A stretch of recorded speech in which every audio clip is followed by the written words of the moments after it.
Welcome to the hottest movie review on the internet today, the A-List Review. I am your host, the Game Changer, Wes Troop, and it's time to go back to the couch. That's right, because this film is streaming exclusively on HBO Max.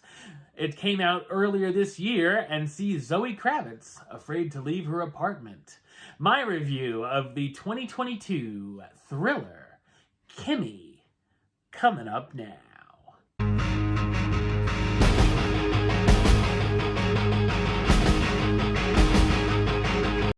Angela Childs is struggling with anxiety and a case of agoraphobia that's become worse since the COVID-19 pandemic.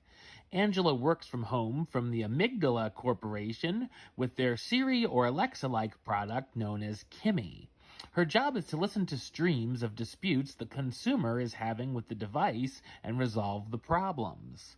One day, Angela hears a frightening interaction on one of the streams and thinks it could have led to a murder. To get answers, Angela must bring the evidence to a company building and leave her apartment. So what did I think of Kimi? I thought it's a notable thriller.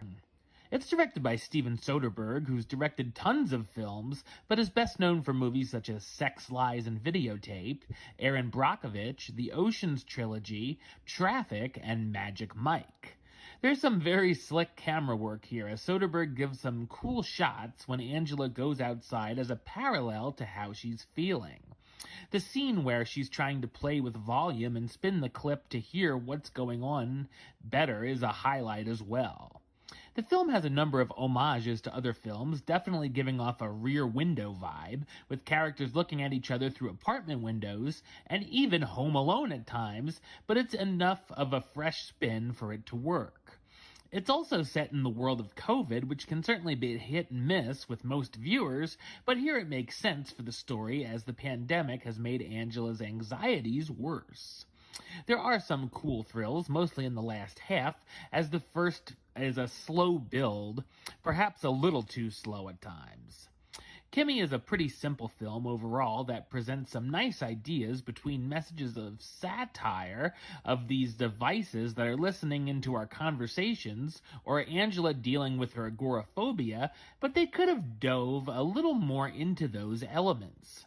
There's a number of entertaining moments when Angela must leave the apartment to get the message out there and bring the proof to the headquarters. There's a few twists, a few of which we can see coming, along with a number of surprises, and the audience gets a bit paranoid at times too, wondering who we can trust in the situation. Zoe Kravitz stars as Angela Childs, the Seattle tech worker who accidentally stumbles upon some important information. Byron Bowers as Terry Hughes, Angela's quote-unquote friend, who lives across the street. And Rita Wilson as Natalie Chowdhury, an executive at the headquarters Angela is trying to get the information to. While it takes a minute for Kimi to get going, it's a serviceable thriller for a rainy day.